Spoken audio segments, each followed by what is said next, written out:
In Lebanon enter their second week, there seems to be nothing that will stop the people of Lebanon. Protesters formed a human chain throughout the night, pushing for a wave of retaliation against the political leadership.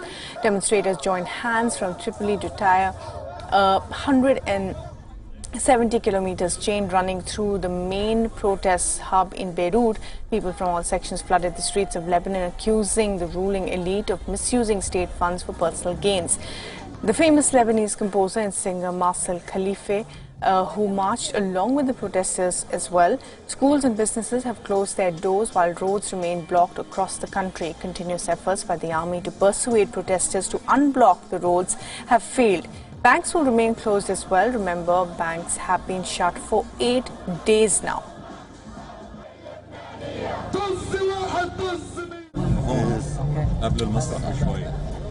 ازيك يا مارسيل؟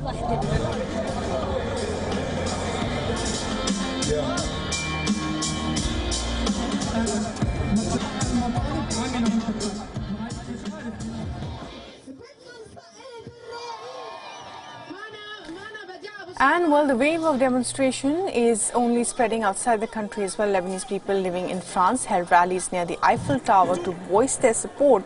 Over 2,000 people gathered in the French capital.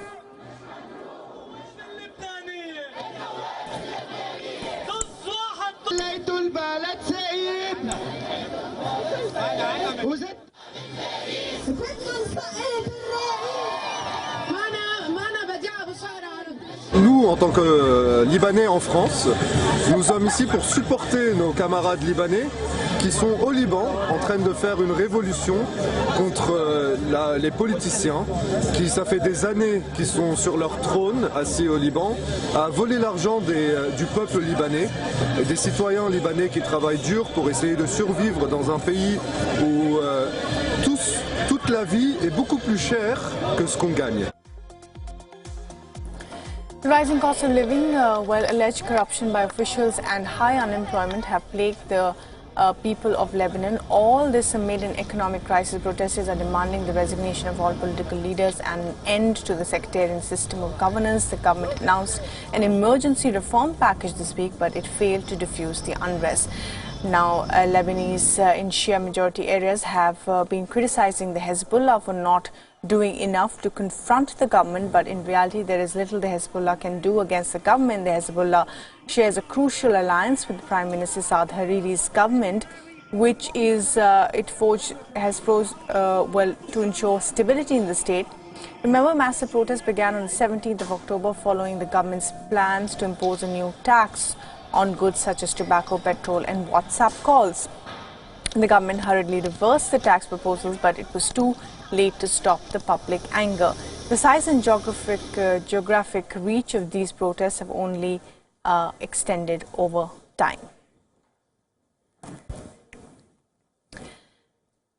And Wion's West Asia Bureau Chief Daniel Bagani is now joining us live for the latest on the protests in Lebanon. And well, Daniel, the protesters sending a strong message there to the government with these massive protests, even as the government is trying to calm tempers with the belated bailout package. That hasn't certainly helped.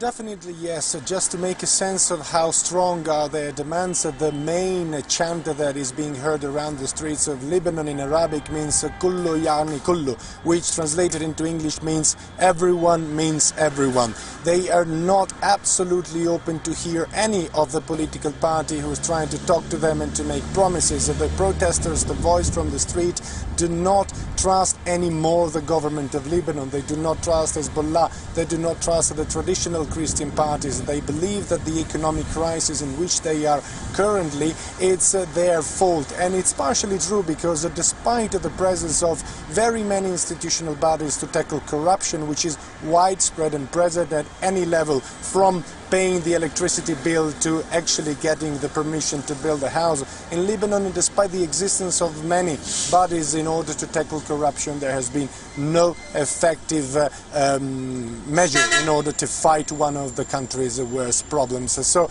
the protesters are there to remain, the protesters are there to remain, they've pledged to remain on the street, they've put up tents and they've put up permanent sit-ins in front of the parliament and in front of the Prime Minister's house as well, and they pledged not to leave until and unless their request and their demand are met, which means new elections, new government and serious economic reforms. All right, Daniel, thanks very much indeed for joining us with